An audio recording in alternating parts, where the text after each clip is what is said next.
नमस्कार, आप देख रहे हैं के न्यूज। मैं हूं आपके साथ सोनी चौहान। देवभूमि के दंगल में आपका स्वागत है। दंगल में वापसी करेंगे, लेकिन इस बीच बड़ी खबर उन्नाव से सामने आ रही है। भीषण सड़क हादसा हुआ है। इस वक्त की अहम खबर, रोडवेज बस ने ऑटो को टक्कर मारी है। जोरदार टक्कर हादसा। तो फिलहाल उन्नाव से ये अहम खबर, टक्कर लगने से ऑटो चालक सहित 3 लोगों की इस हादसे में दर्दनाक मौत हुई है। 3 लोग गंभीर रूप से घायल बताए जा रहे हैं, जिन्हें उपचार के लिए अस्पताल आनंद फानन में पहुंचाया गया। उन्नाव से अहम खबर।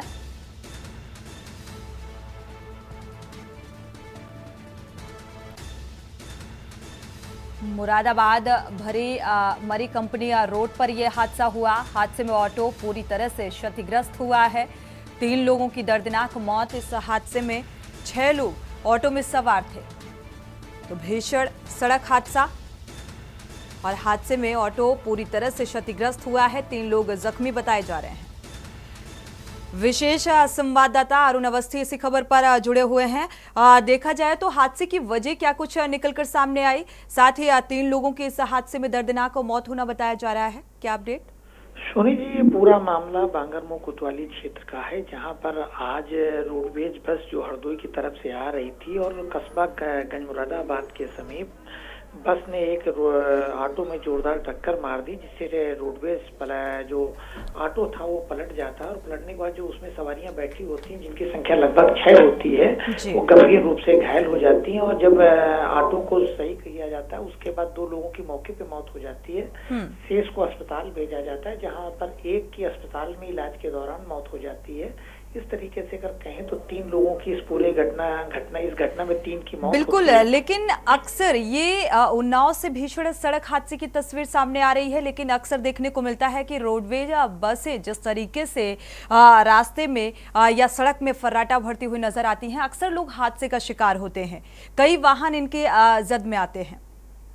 जिस तरीके से नियंत्रित आज की जो घटना है, जिस तरीके से रोडवेज बस है, इसमें कहीं ना कहीं सड़क की भी स्थिति आई है, क्योंकि सिंगल रोड में इस तरीके की घटनाएं अक्सर होती हैं। इस रोड पे जो उन्नाव हरदोई रोड है, इस पर अक्सर इस तरीके की घटनाएं होती हैं। और आज के समय में जो बड़े वाहन हैं वो जो फर्राटा भरते हैं और अक्सर जो उनका वाहन चलाने का तरीका होता है वो कहीं ना कहीं अनैतिक रहता है। और इस तरीके की घटनाएं सामने आ जाती हैं, जिसको लेकर के आज की भी जो घटना है वो भी इसी से कहीं ना कहीं जुड़ी हुई देखी जा सकती है। क्योंकि आज की जिस तरीके से घटना है, जिसमें रोडवेज अनियंत्रित होती है और नियंत्रित होने के बाद में कस्बे के पास एक ऑटो को शिकार बना लेती है और ऑटो उसके नीचे आ जाती है। बस के नीचे जिस तरीके से ऑटो आती है उसमें 2 लोगों की मौके पे मौत होती है। कहीं ना कहीं निश्चित रूप से ये कहा जा सकता है कि जो रोडवेज बसें हैं या जो डंपर है या जो ट्रक है, इस तरीके के इस रोड पे अक्सर इस बड़े वाहनों के द्वारा दुर्घटनाएं सामने आती हैं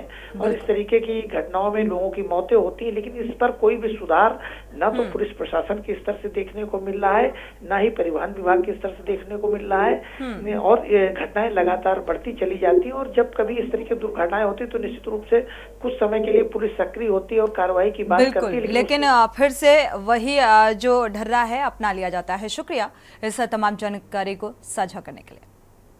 आज 12 बजे लगभग सूचना मिली कि थाना बांगरमो क्षेत्र के अंतर्गत उन्नाव और हरदोई मार्ग पर एक रोडवेज और ऑटो के बीच में एक्सीडेंट हो गया है।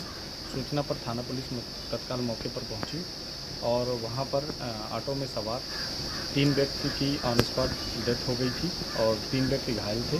घायलों को तत्काल CHC भेजा गया उनके इलाज के लिए, जहां से उन्हें जिला अस्पताल रेफर कर दिया गया है। जो व्यक्तियों की डेथ हो गई थी उनका जो है आइडेंटिफिकेशन करके पंचायतनामा और पोस्टमार्टम की कार्रवाई कराई जा रही है।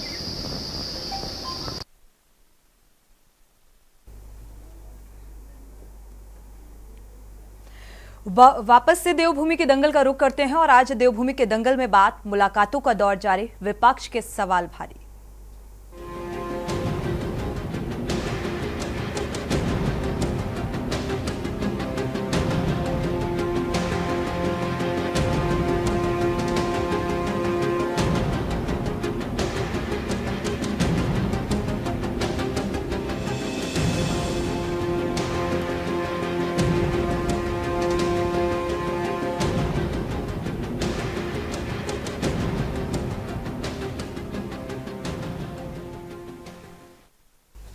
उत्तराखंड की डबल इंजन की रफ्तार से विकास हो, इस उद्देश्य के साथ ही मुख्यमंत्री पुष्कर सिंह धामी पिछले दिनों दिल्ली दौरे पर रहे और इस दौरान उन्होंने प्रधानमंत्री नरेंद्र मोदी से मुलाकात की। साथ ही कई केंद्रीय मंत्रियों से भी मुलाकात की और प्रदेश के विकास के लिए एक सकारात्मक पहल करने की मांग की है। मुख्यमंत्री की हुई इस मुलाकात से उत्तराखंड के लोगों को काफी उम्मीदें हैं और मुख्यमंत्री धामी ने केंद्र में गठित नई सरकार के कई मंत्रियों से प्रदेश में अवस्थापना सुविधाओं के विकास को लेकर जल्द ठोस और सकारात्मक पहल किए जाने का अनुरोध किया है। मुख्यमंत्री धामी ने प्रधानमंत्री नरेंद्र मोदी के और केंद्रीय गृह मंत्री अमित शाह, केंद्रीय रक्षा मंत्री राजनाथ सिंह, स्वास्थ्य मंत्री जेपी नड्डा, पर्यावरण मंत्री भूपेंद्र यादव और ऊर्जा मंत्री मनोहर लाल खट्टर, केंद्रीय सड़क परिवहन और राजमार्ग मंत्री नितिन गडकरी, केंद्रीय नागरिक उड्डयन मंत्री श्री राम मोहन नायडू, संचार मंत्री ज्योतिरादित्य सिंधिया से मुलाकात कर सभी से प्रदेश के विकास के लिए योजनाओं और परियोजनाओं पर व्यापक स्तर से पहल करने को कहा है। मुख्यमंत्री धामी के इन प्रयासों की बीजेपी ने जमकर सराहना भी की, जबकि विपक्ष इन मुलाकातों पर सवाल उठा रहा है। आज इसी मुद्दे को लेकर विस्तार से चर्चा करेंगे। पहले आप रिपोर्ट देखिए।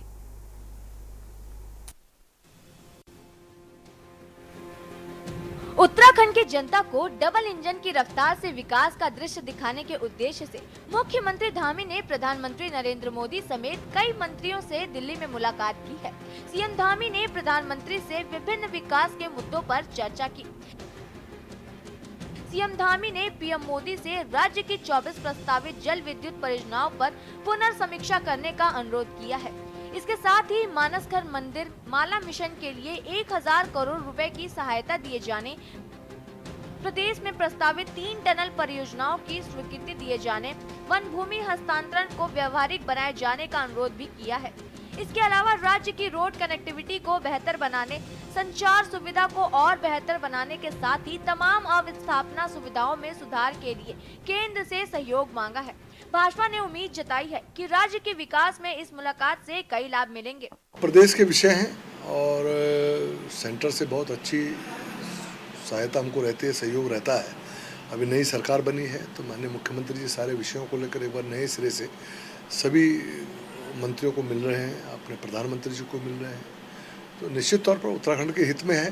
जितना ज़्यादा हमारा कम्युनिकेशन बना रहेगा केंद्र सरकार से, उतना अधिक लाभ प्रदेश को मिल पाएगा और उसी क्रम में मुख्यमंत्री अपने काम में लगे हुए।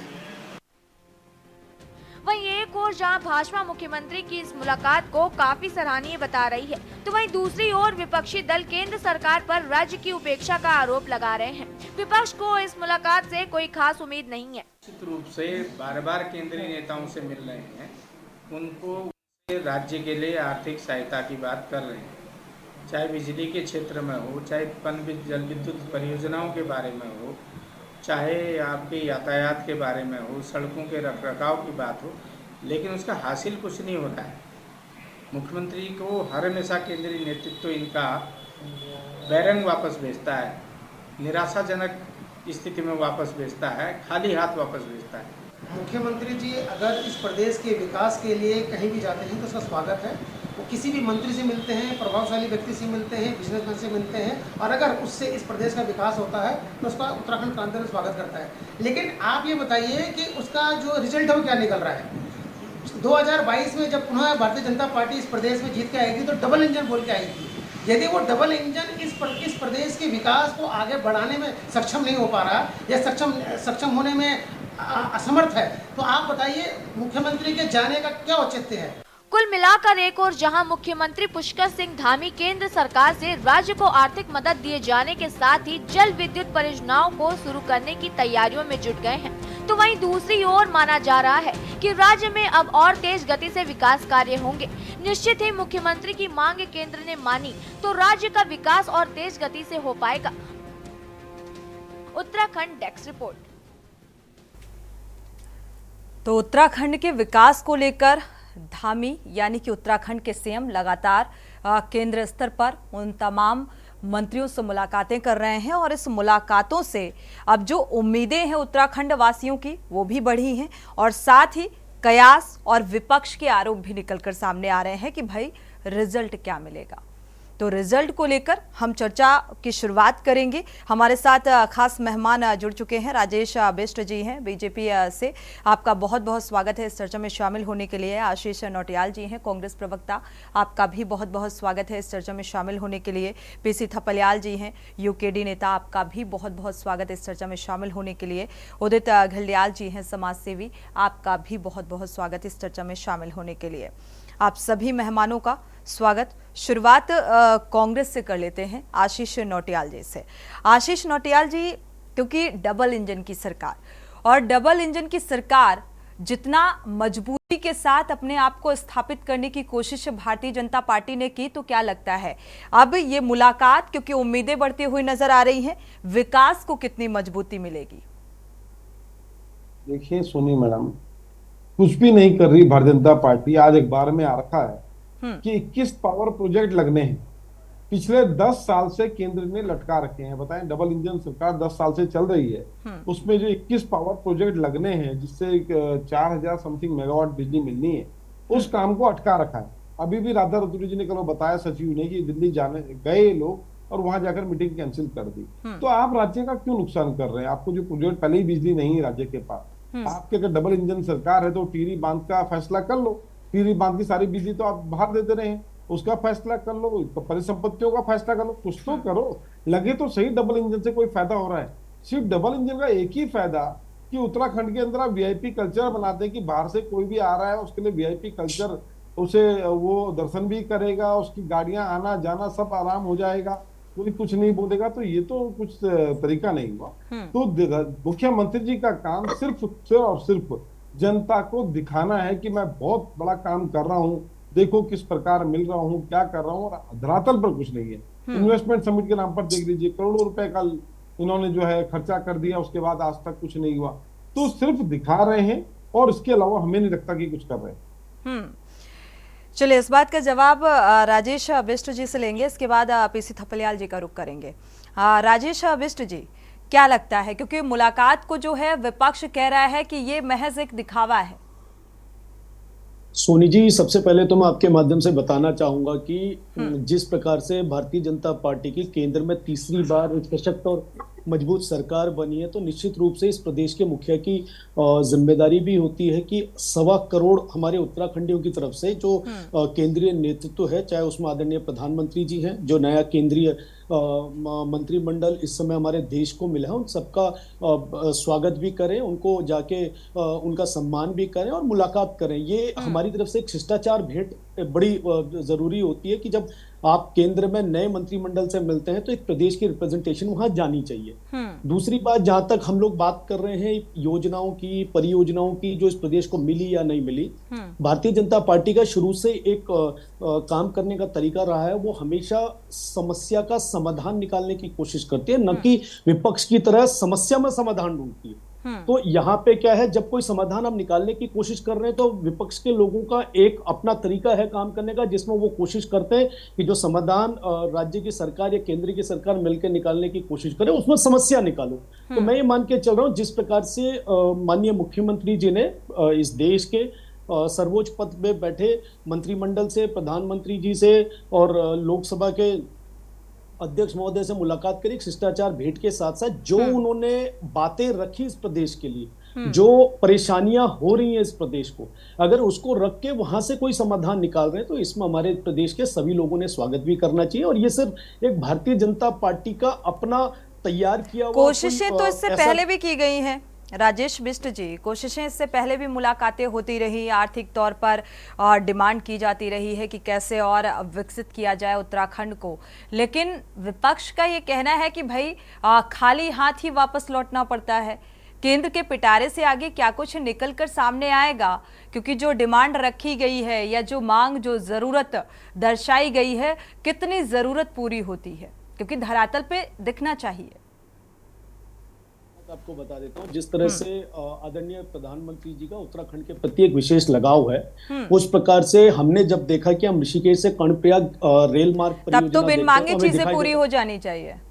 नहीं, मैं यही आपको कह रहा हूँ ना कि जिस प्रकार से जो तमाम परियोजनाएं एक ड्रीम प्रोजेक्ट की तरह आदरणीय नरेंद्र मोदी जी के द्वारा इस प्रदेश को सौगात के रूप में समय समय पे मिलती हैं, वो पूरा प्रदेश देख रहा है। यही कारण है कि लोग विश्वास करके अगर तीसरी बार 5 सीटों को लोकसभा भेज रहे हैं इस प्रदेश के अंदर, तो वो सिर्फ हमारे कहने पे या किसी तरह की बातों पे नहीं भेज रहे, वो इसीलिए भेज रहे हैं कि उन्हें पता है कि प्रदेश के अंदर अगर कोई काम करने वाली पार्टी है तो भारतीय जनता पार्टी की सरकार है। और निश्चित रूप से जो यहाँ से बातें लेकर हमारे मुख्यमंत्री जी वहां गए हैं, उसका जरूर कोई ना कोई सकारात्मक निष्कर्ष मिलेगा और 1.25 करोड़ उत्तराखंडियों को इसका बहुत जल्दी जगह जगह पे जो अलग अलग विभाग के तौर पर हैं, अलग अलग जो योजनाएं हैं, उन सबका विस्तार होगा।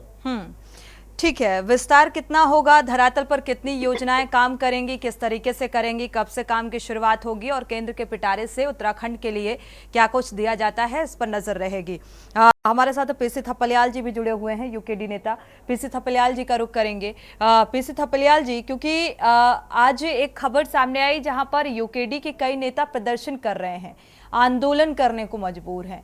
उत्तराखंड की कई ज़रूरतों को लेकर वो प्रदर्शन कर रहे हैं, मांगों को लेकर प्रदर्शन कर रहे हैं, और साथ ही ये जो मुलाकात है सीएम धामी की, इस मुलाकात को आप कैसे उत्तराखंड के विकास से जोड़कर देख रहे हैं? देखो, हमारा राज्य 42 कागजों की बात मिला हुआ राज्य है और इस राज्य में जिस तरह से 24 सालों में राज्य को विकास की दिशा दी गई है, वो उससे लोग संतुष्ट नहीं हैं। और आज जो मुख्यमंत्री या जो सरकार हमारे पास दे रखी है मोदी जी ने, वो एक अनुभवहीन लोगों की बड़ी टीम है और वे उनका ये बचकाना एक्शन है जिसके माध्यम से ये भूली भाली अनपढ़ जनता जो गांव में बैठे हुए हैं, जिनको पता नहीं है, उनको मूर्ख बनाने का एक शानदार प्रयास। और उस प्रयास में लगातार हमारे मुख्यमंत्री जी माहिर होते जा रहे हैं, क्योंकि उनको इसको मालूम है कि जो विकास का कोई भी रास्ता अगर तलाशा जाता है तो कार्यपालिका की कलम से तलाशा जाता है, फाइल से तलाशा जाता है। मुझे याद है कि एक समय में यहाँ पे जब ये अपने हरीश रावत जी मुख्यमंत्री थे तो दिल्ली जाते थे, बोलते थे कि मेरे झोली खाली है, ये भाजपा का नेता है, कुछ नहीं डाला। लेकिन उसी समय कांग्रेस का मुख्यमंत्री हिमाचल का जाता था और वो फाइल लेके जाता था, डीपीआर लेके जाता था और उसकी फाइलों में काम होकर वो लाता था। तो इस समय अगर हमारे मुख्यमंत्री को सचमुच कहीं कुछ करना चाहिए था तो तमाम प्रोजेक्ट की डीपीआर, अब वो एक आसान नहीं है कि तुम हजारों काम को एक बार बता के आ जाओ, फलाने को अलाने को। एक्चुअल में देखा जाए कि जब से ये नए सांसद बने हैं त्रिवेंद्र रावत जी और पौड़ी के सांसद बने हुए हैं बलूनी जी, तब से इस मुख्यमंत्री की कुर्सी टामाटोल हो रही है। उसको मजबूती देने के लिए ये पेड़ नौटंकी की गई है, जिससे कि लोगों को मालूम पड़े और इनको भी मालूम पड़े, विरोधी जो उसके उसकी उसको रटना चाहते हैं, उनको कुर्सी से बाहर करना चाहते हैं, उनको भी एहसास हो जाए कि देखिए इनकी कितनी बड़ी ताकत है कि ये तमाम ऐसे जुंटा से मिल रहे हैं जो सबसे बड़े ताकतवर जुंटा केंद्र में बैठा हुआ है। तो ये विकास का कुछ नहीं, अगर वाकई का अगर विकास का चाहिए था तो ये बोलते कि माननीय प्रधानमंत्री जी या अन्य जो भी थे कि साहब 24 साल हो गए, इस आगे राज्य की स्थायी राजधानी नहीं मिली है, इसको अस्थायी राज्य ठीक है। लेकिन थपलियाल जी, ये भी सोचना होगा कि अगर ये तमाम वजह जो आप बता रहे हैं या जो भी क्योंकि आप जब भी बैठते हैं तो आप कहीं ना कहीं इन चीजों का जिक्र करते हैं, इसके बावजूद भी सत्ता में बार बार भारतीय जनता पार्टी के प्रति आम जनता का विश्वास क्यों? यही मैं बोल रहा हूँ कि शानदार नाटक से अब हम कैसे लोगों को समझाएं कि क्योंकि आजकल इनको पता लग गया है कि पीपुल हैव शॉर्ट मेमोरी, लोगों की जो स्मरण शक्ति है बहुत छोटी हो गई है, वो इतनी जल्दी भूल रहे हैं, वो अंकिता हत्याकांड को भूल जा रहे हैं, वो रवि गोली कांड को भूल जा रहे हैं, वे तमाम ये भूल जा रहे हैं कि इस राज्य में जो ऑल वेदर रोड के नाम पे प्रधानमंत्री बोल के गए थे कि यहाँ का युवा, यहाँ का जवानी और यहाँ का पानी काम आएगा, हमें तो 10 साल में यहाँ का जवानी और यहाँ का पानी आज तरस नजर आ रहा है। पानी के लिए प्यासा उत्तराखंड आज त्राहिमाम कर रहा है, लेकिन हमारा मुख्यमंत्री बहुत धाकड़ है और धाकड़ मुख्यमंत्री बड़े बड़े मंत्रियों से मिलकर आ रहा है ये केवल अब कैसे इतनी बड़ी संख्या को हम समझा सकते हैं? वो संख्या तो ये भूल गए कि इस चुनाव में जब संसद का चुनाव हुआ था 6 करोड़ की शराब माफिया ने सतपुली के अंदर पहुंचा दी, वो भी भूल गए लोग। लोग ये भी भूल गए कि यहाँ पे गृह मंत्री आया था, राजनाथ सिंह साहब आए थे और बोले कि तुम सांसद नहीं मंत्री चुन रहे हो। अरे अब तुम्हारा वादा कहाँ गया? वो तो सांसद का सांसद रह गया, जिसको तुमने बोला था कि तुम सांसद नहीं मंत्री चुन रहे हो। तो ये सब चीजें लोग भूलते जा रहे हैं और यही जो है इसका फायदा ये लोग उठा रहे हैं। इनका ये फायदा कोई और पार्टी क्यों नहीं उठा पा रही है, उसमें आप भी आते हैं? कि उसका कारण ये है कि आज सच्चाई से जो कोई भी, चाहे चैनल चले, चाहे कोई अखबार चले, चाहे कोई व्यक्ति चले, कोई संस्था चले, उसका कोई रास्ता नहीं मिलेगा। एक झूठों की सत्ता हो गई है, जो मूर्ख बनाने वालों की सत्ता हो गई, मदारियों की सत्ता में किस तरह से हम दिखेंगे ये बहुत कठिन हो गया है। इसीलिए आपने देखा होगा कि किस तरह से तमाम विपक्ष के दलों को एकजुट होना पड़ रहा है कि किस तरह से ऐसे लोगों को जो बिल्कुल तमाशों की राजनीति में विश्वास करते हैं, जो अरबों खरबों रुपया केवल बदनाम करने में लगा रहे हैं, अपोजिशन को बदनाम करने में, जो संसद के अंदर विपक्ष के नेता का माइक बंद कर दे रहे हैं। देखिए आप कैसे जीतोगे? ये सवाल जो आपने पूछा था, ये सवाल विभीषण ने राम को पूछा था कि हे राम, तुम इस सतमुखी रावण से कैसे जीतोगे?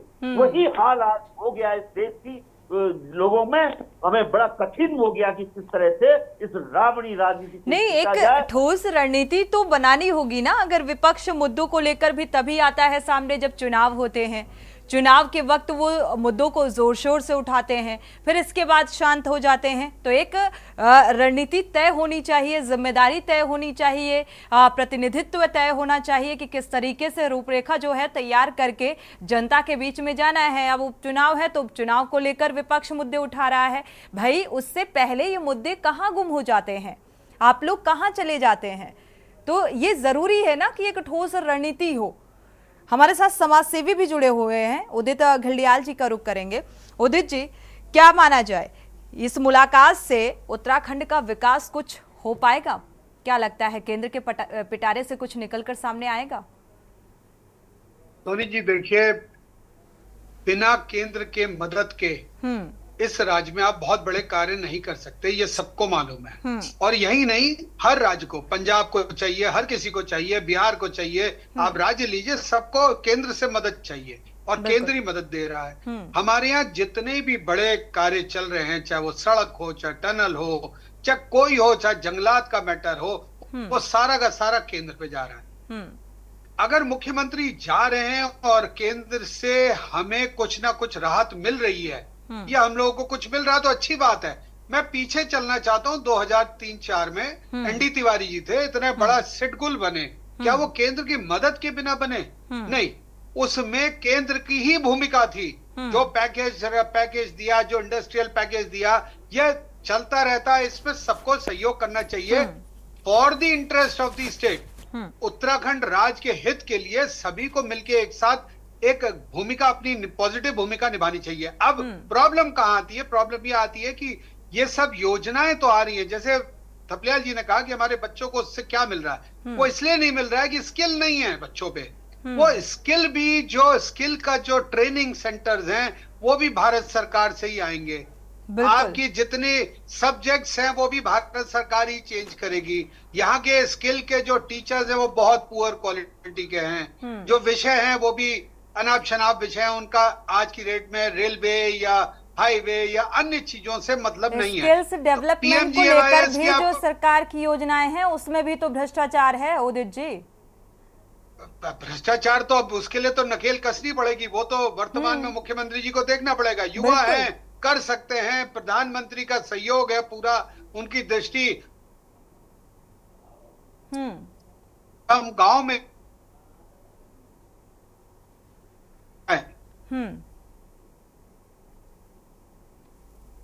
वो राज्य नहीं संभाल पा रहा, उसमें भी कहीं ना कहीं की ओर से आ जाता है कि साहब ये नहीं करेंगे, आप बाघ में आप ऐसा करेंगे, बाघ नहीं मरेगा, आदमखोर को मारने के लिए ये नियम चाहिए, वो सब शीतलताएं चाहिए। दूसरा बड़ा महत्वपूर्ण है परिसंपत्तियां। अभी तक बंटवारा नहीं हो पाया। हम खामखा की बातें करते रहते हैं कि उत्तर प्रदेश बड़ा भाई है। कोई बड़ा भाई छोटा भाई नहीं होता। राज्य है, अलग हो गए, हिमाचल, पंजाब सब अलग हुए, हरियाणा सबका हिस्सा बढ़ गया। हमारे यहाँ आज भी हरिद्वार आप चले जाइए, वही की वही स्थिति है। एक गांव पड़ता है, किमसार का इलाका पड़ता है, वो 10-12 हजार की आबादी है, आज तक सड़क हमारी क्लियर नहीं हो पा रही है। तो मुख्यमंत्री को जाना चाहिए, जैसे थपलियाल जी ने कहा कि फाइलें लेके जाना चाहिए और तत्काल कराना चाहिए। केंद्र पैसा देने को तैयार है और बिना केंद्र के आप बहुत कुछ नहीं कर सकते उत्तराखंड। बिल्कुल, केंद्र की मदद की जरूरत होगी ही होगी, लेकिन वो मदद जिस पैमाने में डिमांड की जाती है या मांगी जाती है, जिस तरीके से अभी 3 टनल परियोजनाओं का जिक्र, 20 जल विद्युत परियोजनाओं का जिक्र किया गया, लेकिन अब केंद्र से कितनी मदद की जा सकती है और क्या उस मदद का पूरा यूज किया जाता है, उससे धरातल पर उस तरीके से उस योजना को उतारा जाता है, क्योंकि योजनाएं भी भ्रष्टाचार की भेंट चढ़ रही हैं और ये राज्य सरकार की जिम्मेदारी होती है कि उसको किस तरीके से वो धरातल पर उतारे और किस तरीके से ये जिम्मेदारी निहित करे जिम्मेदारों को, क्योंकि अपनी जिम्मेदारी भी समझनी होगी। और फिलहाल क्योंकि सवाल लगातार इसी बात को लेकर उठ रहे हैं कि उत्तराखंड की बेसिक जो जरूरत है उसको भी राज्य सरकार को समझना होगा। क्या राज्य सरकार ये समझने के लिए सक्षम है, राजेश जी? बिल्कुल सोनी जी, आपकी बात बिल्कुल ठीक है। सक्षम हमारे प्रदेश की सरकार और जैसे अभी समाजसेवी भाई घिल्डियाल जी ने बताया, युवा मुख्यमंत्री होने के नाते वो इन सब चीजों के लिए बहुत ही सजग हैं और प्रदेश में आने वाली योजनाओं के लिए बहुत संवेदनशील भी है। वो एक जिम्मेदार व्यक्ति की तरह, एक यहाँ के जिम्मेदार नागरिक की तरह, उस प्रदेश के मुखिया होने के नाते वो निरंतर प्रयास ये कर रहे हैं कि आदरणीय प्रधानमंत्री जी के द्वारा इस प्रदेश को जिस भी तरह की सौगात मिल पाए, चाहे हमारे सड़कों के जाल की आप बात कर लीजिए, जगह जगह पे सुरंगों की बात आप कर लीजिए और रोपवे की बात कर लीजिए, तीर्थाटन की बात कर लीजिए, मानस खंड को बनाने की बात कर लीजिए, तमाम एयरपोर्ट्स को बनाने की बात आप कर लीजिए, संचार सुविधाओं को ठीक करने की आप बात कर लीजिए, बिजली योजनाओं को आगे बढ़ाने की बात कर लीजिए। तो जितना मैं उनका इस 2 साल 2.5 साल के कार्यकाल में जो निरंतर उनके द्वारा प्रयास किए जा रहे हैं, वो बिल्कुल ऐसे प्रयास किए जा रहे हैं जो अकल्पनीय है। उसके बाद भी अगर प्रदेश के अंदर माननीय प्रधानमंत्री के द्वारा कोई योजनाएं आती तो उसमें हम सबको मिलकर स्वागत करना चाहिए। और बाकायदा मेरा ये मानना है कि किसी तरह के अगर हमारे विपक्ष के साथियों के पास जिस भी तरीके की, हमेशा मैं देखता हूं कि वो एक समस्याओं का एक पिटारा लेकर बैठे होते हैं, आज ये समस्या आज वो समस्या, तो समस्याओं को लेकर एकदम समाधान के लिए आदरणीय प्रधानमंत्री मुख्यमंत्री जी के पास जाना चाहिए और एक शिष्टमंडल जाए और वहां पे अपनी लिस्ट रखे कि साहब ये सब योजना आपका दूसरा कार्यकाल चल रहा है। देखिए, ये तो आपस में तालमेल और सामंजस्य बना के बैठा विपक्ष से सुझाव मांगने भी चाहिए ना। विपक्ष से जब तक सुझाव मांगे नहीं जाएंगे तो विपक्ष देगा कैसे सुझाव। फिलहाल वक्त एक छोटे से ब्रेक का हो रहा है, ब्रेक से वापस लौटेंगे तो रुक करेंगे और चर्चा को आगे बढ़ाएंगे कि आखिर ये अकल्पनीय जो प्रयास है सीएम धामी का, ये किस दिशा में जाएगा और उत्तराखंड की दशा को बदलेगा। वक्त एक छोटे से ब्रेक।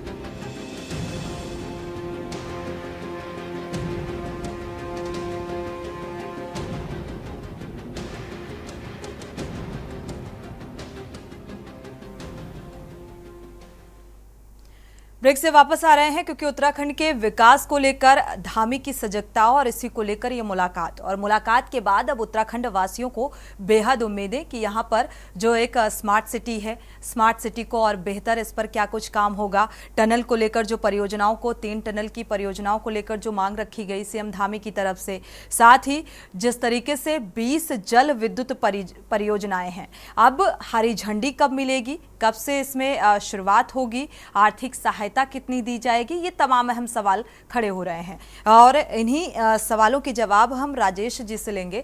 राजेश जी, क्योंकि उत्तराखंड को आर्थिक मदद की कितनी ज़रूरत है उसको समझते हुए अगर देखा जाए तो क्या लगता है केंद्र से इन जो डिमांड की गई है सीएम धामी की तरफ से, इसको लेकर हरी झंडी मिलने की उम्मीद है? बिल्कुल निश्चित रूप से बड़े सकारात्मक रूप से हमारे प्रदेश के, मैंने जिस प्रकार से शुरू में भी आपको बताया कि 1.25 करोड़ उत्तराखंडियों से हमारे प्रधानमंत्री जी का विशेष लगाव रहा है और इस प्रदेश को जिस तरह से उन्होंने समय समय पे सौगात देने का काम किया है, चाहे वो नेशनल हाईवेज के रूप में दिया हो, हमारे को यहाँ पे बिजली फिर आशीष नौटियाल जी क्यों जिक्र कर रहे थे कि भाई 10 साल से 21 पावर जो प्रोजेक्ट हैं वो अधर में लटके हुए हैं? अगर सजगता थी तो इस पर भी गौर फरमाइए। नहीं, निश्चित रूप से आज ही मैं भी न्यूज़पेपर में पढ़ रहा हूँ कि जिन परियोजनाओं की बात हमारे आशीष भाई कर रहे हैं उन पे भी बड़े विस्तार से उनके द्वारा बात की गई है और मनोहर लाल खट्टर जी के सामने उन्होंने ये बात रखी गई है। देखिए, किसी भी चीज को करने के लिए मैं समझ के चलता हूँ, जब एक देश को एक केंद्र देख रहा होता है तो 27 राज्यों के साथ साथ 8 या 9 जो हमारे केंद्र शासित प्रदेश है, पूरे देश को देखने की जिम्मेदारी प्रधानमंत्री जी के पास होती है और जिस हिसाब से समय समय पे इसीलिए तो मुख्यमंत्री की नियुक्ति होती है ताकि वो राज्य की चीजों को बेहतर बना सके, अपनी बेहतर भूमिका जिम्मेदारी के साथ निभा सके, क्योंकि हर जगह प्रधानमंत्री नहीं पहुंच सकते। इसी चीज के तो साक्ष्य हैं सामने की लगातार हमारे आदरणीय मुख्यमंत्री जी पिछले एक हफ्ते से दिल्ली में बैठे और निरंतर वो केंद्रीय मंत्रिमंडल से इस आशय से मिल रहे हैं कि हमारे प्रदेश को कहीं ना कहीं ये जो चीजें रुकी हुई हैं, चाहे परिसंपत्तियों की बात हम कर रहे थे, हम विद्युत परियोजनाओं की बात कर रहे थे, रुके हुए कार्यों की बात कर रहे थे, किसी तरह का बजट इस प्रदेश को विशेष पैकेज मिलना चाहिए, उन सब के बारे में वो बड़े निर्भीक होकर बड़ी जिम्मेदारी के साथ अपनी बात हर पटल पर रख रहे हैं और मेरा विश्वास है कि बहुत जल्द जो रुके हुए हमारे काम है इस कार्य कालखंड में, इस आने वाले समय में आप सबको करते हुए दिखेंगे और सारे काम बड़े जिम्मेदारी के साथ होंगे इस प्रदेश के लिए। चलिए आशीष नौटियाल जी, राजेश जी के इस विश्वास पर और सीएम धामी के अकल्पनीय प्रयास पर कितना भरोसा है विपक्ष को? देखिए टोनी जी, मैं अभी जो जिन प्रोजेक्ट की आपसे बात कर रहा था उसके लिए मीटिंग के लिए यहाँ से जा चुके थे हमारे लोग, सचिव लोग, और वो मीटिंग अचानक कैंसिल हो जाती है, जाने नए खर्चे भी उत्तराखंड के से डाल। तो ये तो 10 साल हो गया है। अगर प्रधानमंत्री जी के और भी कई काम है, क्या 10 साल कोई प्रोजेक्ट को अटकना चाहिए? आप इससे जो 2123 मेगावाट बिजली पैदा होनी थी, आपने राज्य का कितना नुकसान करा दिया। अगर वो प्रोजेक्ट लगते, पावर प्लांट लगते तो रोजगार भी मिलता और काम भी होते, बिजली मिलती, सब कुछ होता ना। तो आप ये तो एक खबर छप गई, कई ऐसे प्रोजेक्ट हैं जो बिजली नहीं पा रहे हैं।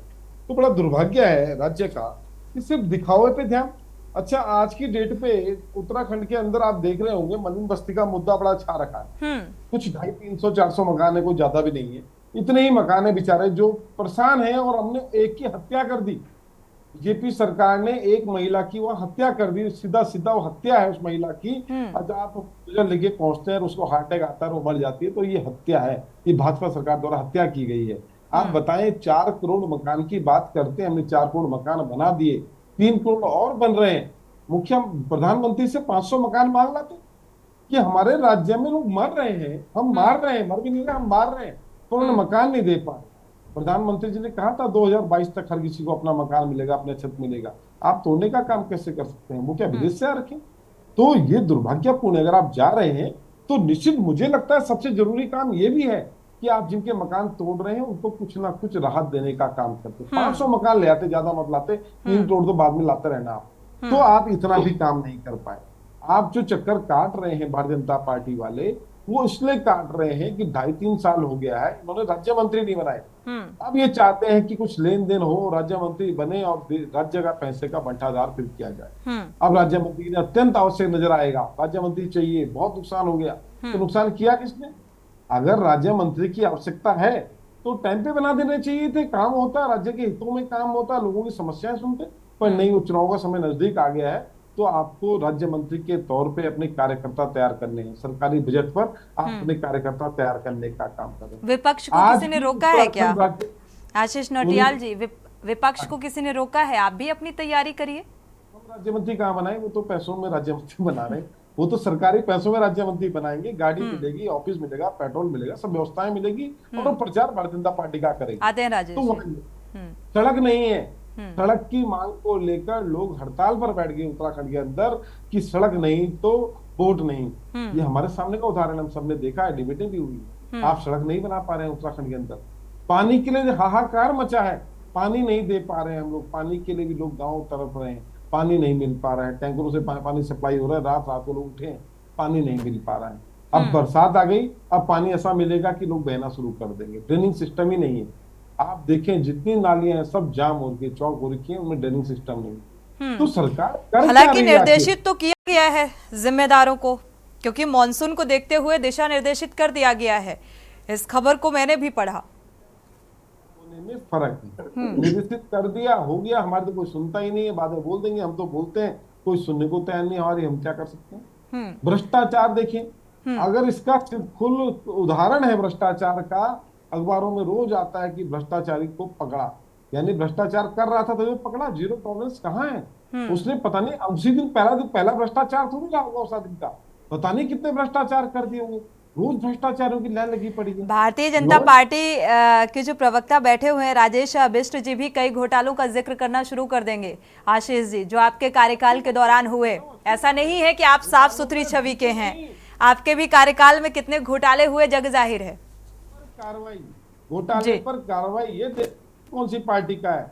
घोटालेबाज को अंदर होना चाहिए, पर उस तरह नहीं जैसे आजकल इन्होंने हेमंत सोरेन को किया। उनका भी आ रखा हेमंत सोरेन का, ईडी के पास साक्ष्य ही नहीं है गिरफ्तार करने के, तो ईडी गिरफ्तार करने बैठी, बदले की भावना से गिरफ्तारी। क्या दुर्भाग्य है देश का। एक अघोषित आपातकाल है ये, घोषित नहीं है, अघोषित। ये आपने बताया नहीं, लेकिन है ये कि अगर आप बोलोगे तो आप अंदर जाओगे।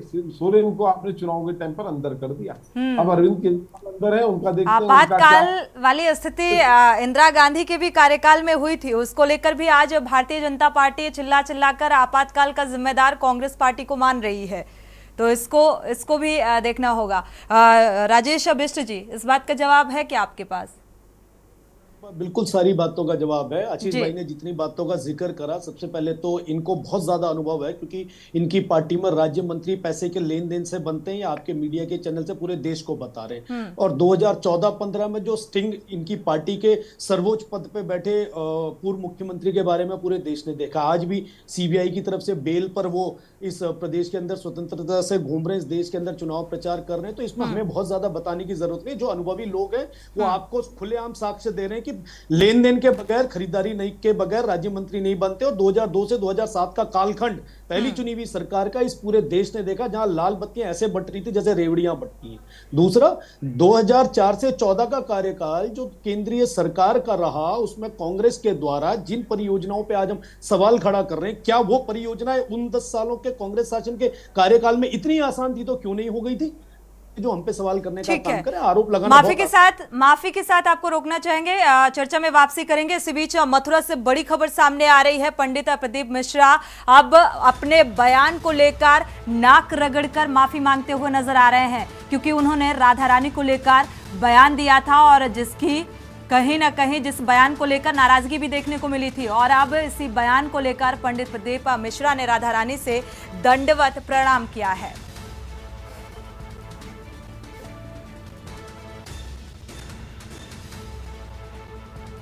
प्रदीप मिश्रा ने व्यास पीठ से भी अमर्यादित टिप्पणी की थी। अचानक बरसाना के मंदिर पहुंचे प्रदीप मिश्रा और दंडवत प्रणाम कर माफी मांगी है। तो ब्रजवासियों की प्रेम की वजह से आया हूं। 5 मिनट तक बरसाना में रहे पंडित प्रदीप मिश्रा। तो ये आप तस्वीरें देखिए।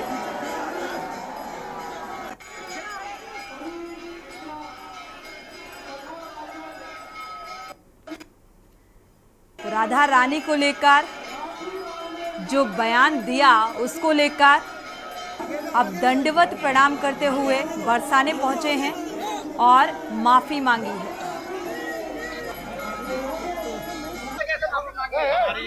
माता राधा रानी के चरणों में आज यहाँ पर आना हुआ और लाडली जी ने खुद इशारा कर कर बुलाया तो तुरंत यहाँ आना हुआ और राधा रानी और ब्रजवासियों के बीच आना हुआ। मेरी वाणी से, मेरे शब्दों से जो भी चोट लगी हो उसके लिए मैं क्षमा चाहता हूँ। मेरी महारानी जी से, मेरी राधा रानी जी से, किशोरी जी से, लाडलू जी से क्षमा चाहता हूँ। उन्होंने अपने बयान में कहा कि राधा रानी जी से क्षमा चाहता हूं, जो भी मेरे शब्दों के प्रति अगर उनको ठेस पहुंची, उन्होंने दंडवत प्रणाम कर माफी मांगी है। और अपने इस बयान में भी जिक्र किया कि मैं अपने शब्दों के लिए, अपने बयान के लिए, अपने कहे हुए शब्दों के लिए माफी मांगता हूं।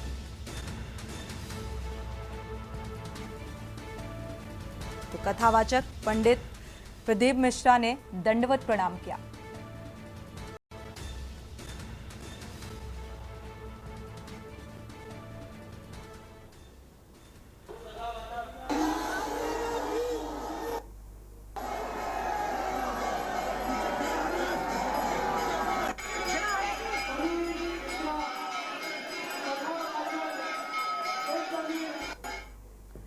और इसी बीच सीएम योगी आदित्यनाथ क्या कुछ कह रहे हैं, सुनाते हैं आप। के समय तो देखता हूं, उससे पहले अलग अलग समाचार पत्रों के द्वारा बोर्ड की परीक्षाओं की तैयारी से संबंधित समाचार प्रकाशित होते हैं और उनकी तैयारियों के बारे में क्वेश्चन पेपर आदि आदि चीजें दी जाती है।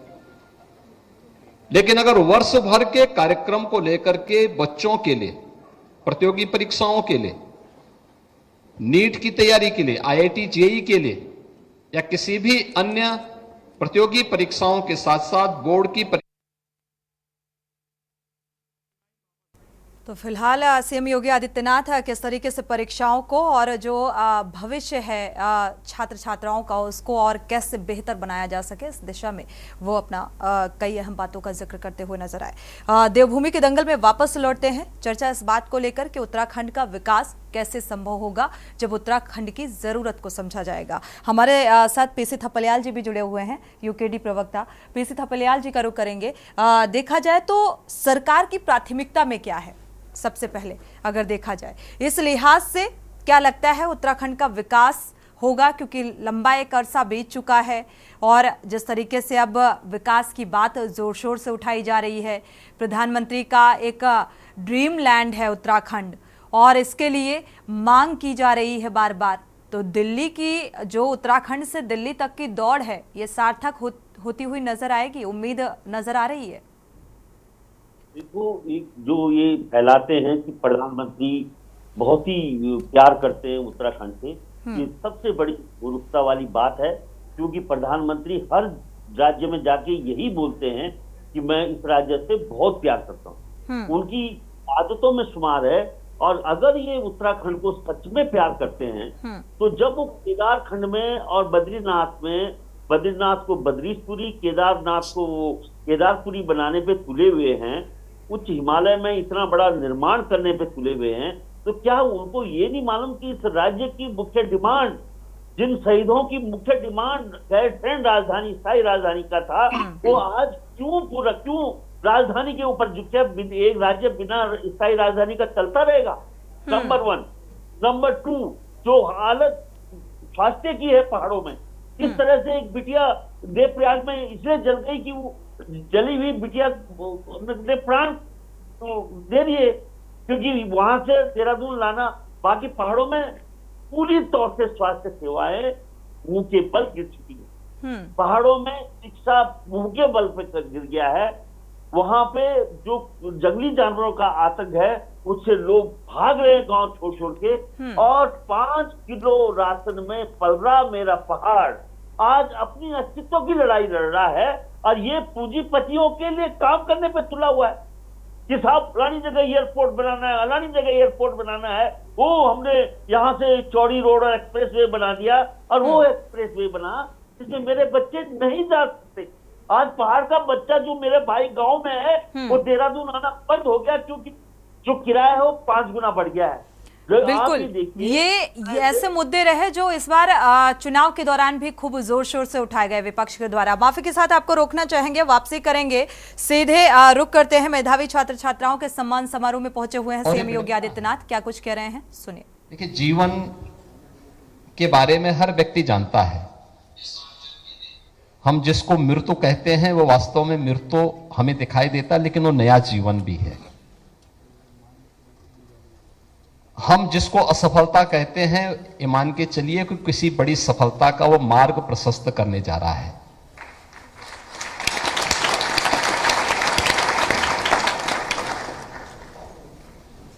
और उसी में हमें रास्ता निकालना है। हर व्यक्ति चाहता तो है, हर अभिभावक की इच्छा होती है, होनी भी चाहिए कि मेरा बच्चा योग्य बने, आईएएस बने, आईपीएस बने, डॉक्टर बने, इंजीनियर बने।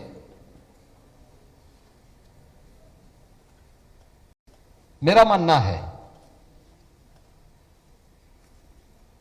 कि इन सब से बढ़कर के किसी भी अभिभावक की धारणा होनी चाहिए कि उसका पुत्र एक अच्छा इंसान बन जाए।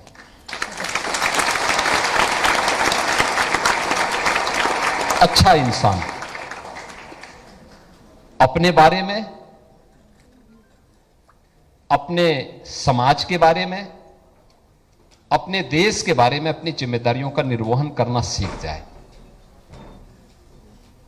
और मुझे लगता है जिस दिन वह बखूबी अपने कर्तव्यों के बारे में जान जाएगा, उस दिन उसके लिए कोई पद और कोई प्रतिष्ठा कोई मायने नहीं रखेगी, वह सबसे ऊपर होगा, सबसे ऊंचा होगा।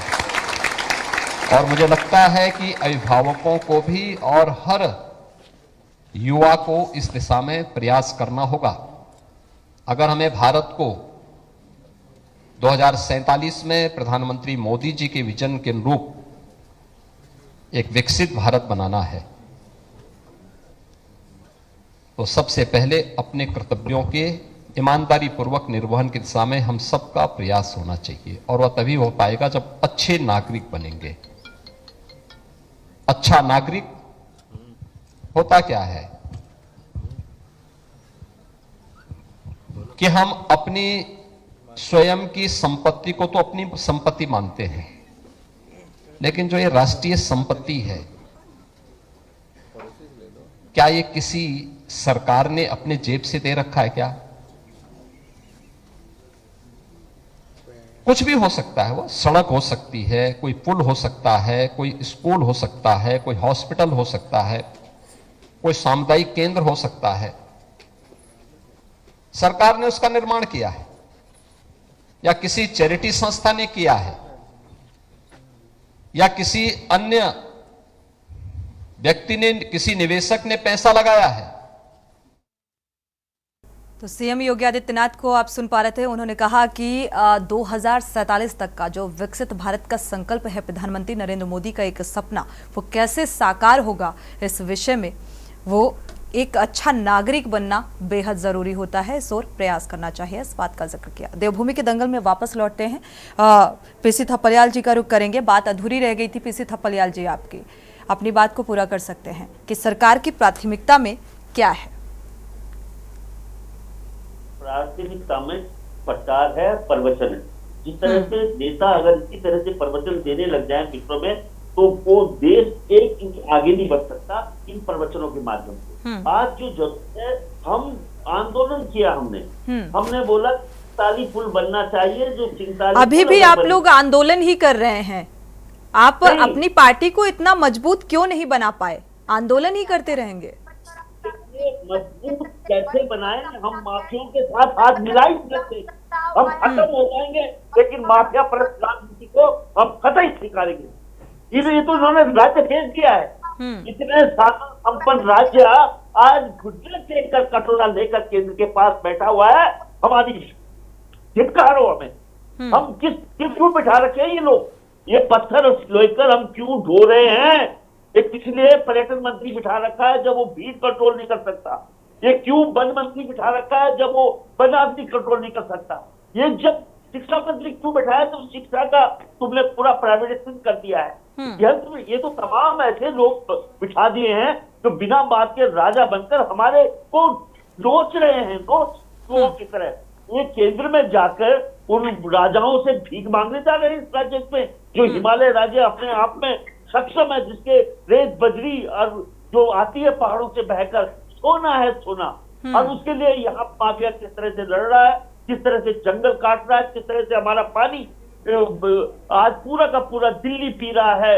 यूपी से हमने आज दिन तक अपने टिहरी डैम का संवैधानिक अधिकार नहीं ले पाया।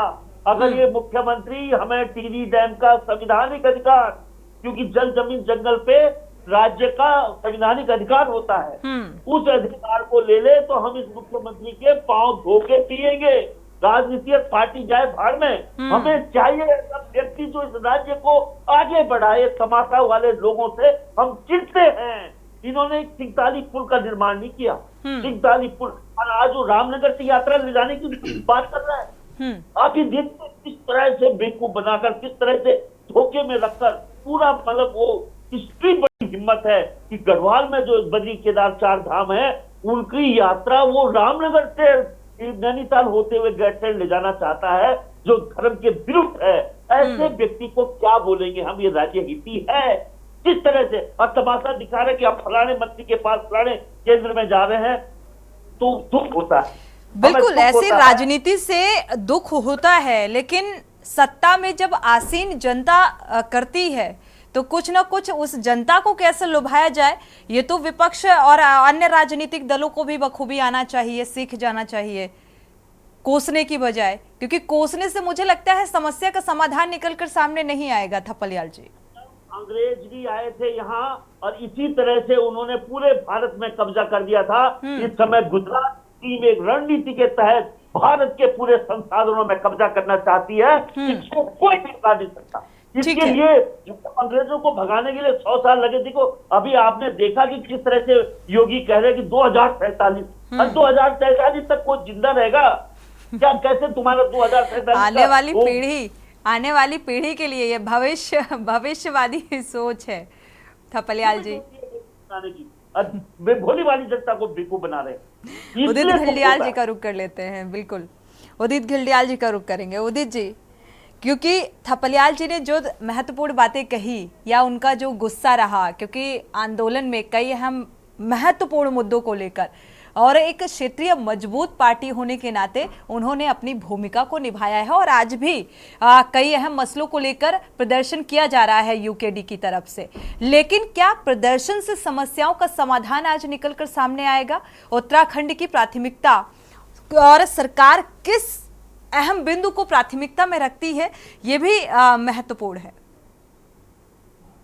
सोनी जी देखिए, थपलियाल जी का जो व्यक्तिगत उनका एक लगाव रहा है और उनका जो उन्होंने अपना पूरा समय दिया उत्तराखंड के लिए, उसका हम बहुत सम्मान करते हैं। और उनके बिल्कुल जो भावनाएं हैं वो आप अगर पहाड़ पे चलेंगे तो वहीं आपको आम जनमानस में यही रोष मिलेगा। बिल्कुल जल जमीन जंगल में राजनीतिक जो एक सियासत शुरू हो गई है, शायद यही वजह है कि आज ये स्थिति है उत्तराखंड की। अभी थोड़ी देर पहले कहा कि अभी थपलियाल जी के उसमें ही आपने कहा था कि हमें पॉजिटिव रहना चाहिए, हमें आगे देखना चाहिए कि इसकी क्या समस्या का समाधान कैसे है। बिल्कुल देखिए केंद्र की बहुत बड़ी योजना है। उत्तराखंड का एक बहुत बड़ा फायदा यह है कि ये 250 किलोमीटर की रेंज में है राष्ट्रीय राजधानी से। दिल्ली से 250 किलोमीटर की रेंज में है। बाकी सारे हिमाचल 350 किलोमीटर पड़ता है, बाकी और कोई है नहीं। तो हमें इसका भरपूर फायदा मिलना चाहिए। अब जैसे एक्सप्रेसवे आ रहा है देहरादून का, बहुत अच्छा है 2.5 घंटे में, लेकिन देहरादून का इंफ्रास्ट्रक्चर बहुत बुरा है, ऋषिकेश का इंफ्रास्ट्रक्चर बहुत बुरा है, हरिद्वार का बुरा है। इस सब के लिए आपको सहयोग जो चाहिए वो केंद्र सरकार से चाहिए। केंद्र सरकार आपको देगी भी पैसा, ऐसा नहीं है नहीं दे रही है, कई चीजों में दे रही है। प्रधानमंत्री सड़क योजनाएं हैं, कई चीजें हैं, लेकिन उनकी गुणवत्ता बहुत खराब है। यानी मुख्यमंत्री जी का अब जो कार्य है, उनको 2 कार्य करने हैं। एक तो वो केंद्र, एक तो वो भारत सरकार से फंड्स लेके आए, और दूसरा जो है यहाँ पर नकेल कसे बिल्कुल अधिकारियों। देखिए जब तक भ्रष्टाचार, देखिए अधिकारियों को दंडित करना पड़ेगा। मुकदमे बहुत लंबे चलते हैं, चलता रहेगा, आपको उन्हें दंडित करना पड़ेगा। कई अधिकारियों को पद मुक्त करना पड़ेगा। और दूसरा सबसे बड़ा है, जो भी केंद्र से पैसा आ रहा है, जिन परियोजना में आ रहा है, उन परियोजनाओं में उत्तराखंड के युवक कैसे जुड़े, कैसे लगे, कैसे उनकी सहभागिता हो उसके अंदर, ये बहुत महत्वपूर्ण है। और ये हम मिस कर रहे हैं पिछले 24 साल में। आप मानिए जब तिवारी जी लाए थे इंडस्ट्री, हमें था कि बहुत युवा लगेंगे, लेकिन आज भी 60% से ऊपर ज्यादा युवा वहां नहीं है पहाड़ के। क्यों नहीं है? क्योंकि उनके पास स्किल नहीं है, उनके पास कोई ITI, कोई भी स्किल इस टाइप की नहीं है। वो प्राथमिकता होनी चाहिए। रेलवे आ रहा, NH आ रहा, उस सब में हमारे युवाओं को कहीं ना कहीं का योगदान होना चाहिए। बिल्कुल, युवाओं की भूमिका भी देश के विकास में महत्वपूर्ण भूमिका निभाती है और शायद इसीलिए कई ऐसी योजनाएं भी चलाई गई हैं जो स्किल डेवलपमेंट में अहम भागीदारी निभाएं। लेकिन जब ऐसी योजनाओं का बंदरबाट होता है तो जमीनी तस्वीर बदल जाती है, यानी कि और उसमें भी की संलिप्तता बराबर की होती है। चाहे फॉर एग्जांपल कौशल विकास योजना का अगर जिक्र किया जाए, 131 करोड़ के घोटाले की तस्वीर सामने आई, जिसको लेकर कल के न्यूज ने डिबेट भी की इस चर्चा को लेकर विस्तार से। और ये घोटाला क्यों? क्योंकि Bharatiya Janata party zero tolerance की बात करती है और इसके बावजूद भी घोटाले की तस्वीर सामने आती है, तो इससे उत्तराखंड का विकास कैसे संभव होगा, ये बड़ा सवाल है। शुक्रिया आप सभी मेहमानों का इस चर्चा में शामिल होने के लिए। लेकिन उत्तराखंड के विकास के साथ साथ अब ये भी देखना होगा धामी सरकार को कि उन जिम्मेदार अधिकारियों पर नकेल कैसे कसी जाए, क्योंकि शुरुआत वहीं से होती है। आप जिसको जिम्मेदारी देते हैं कि धरातल में ये काम इस तरीके से होना चाहिए और उसी में धांधली की तस्वीर नजर आती है मिलीभगत से। इसी बीच एक बड़ी खबर सामने आ रही है कन्नौज से अहम खबर। 10वीं और 12वीं के स्टूडेंट्स को सम्मान दिया गया है, सम्मानित किया गया। मेरिट में स्थान पाने वाले स्टूडेंट्स को सम्मानित किया गया है। मंत्री असीम अरुण ने ई-टैप प्रोत्साहन धनराशि भी दी है। 35 बच्चों ने 10वीं और 12वीं में मेरिट में स्थान पाया और इसीलिए सम्मानित किया गया, सम्मान से नवाजा गया। तो जल्द अब अभ्युदय कंबोजिट विद्यालय की शुरुआत होगी। तो मंत्री जी ने इस बात का भी जिक्र किया है। कलेक्ट्रेट सभागार में कार्यक्रम का आयोजन किया गया और इस कार्यक्रम के दौरान उन तमाम मेधावी छात्र छात्राओं को सम्मानित किया गया है, टैबलेट दिया गया, साथ ही राशि दी गई।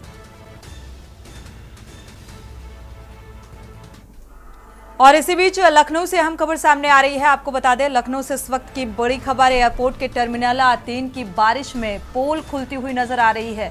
यानी कि टर्मिनल 3 के वेटिंग एरिया में जो बारिश का पानी है वो पहुंच चुका है और अभी ये पहली बारिश है। मॉनसून की पहली बारिश ने ही उन व्यवस्थाओं की पोल खोलकर रख दी है। तस्वीरें भी सामने आ रही हैं। अरबों की लागत से बनकर ये एयरपोर्ट तैयार हुआ और पहली बारिश ने ही ये बता दिया कि किस तरीके की गुणवत्ता का इस्तेमाल किया गया है।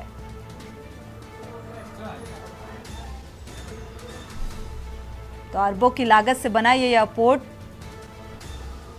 और किस तरीके की गुणवत्ता का यहां पर मटेरियल का इस्तेमाल किया गया, व्यवस्थाएं की गई, उन तमाम व्यवस्थाओं की अब पोल खुलती हुई नजर आ रही है। और मॉनसून की ये पहली बारिश है जब पहली ही बारिश में ये पानी अंदर तक पहुंच गया।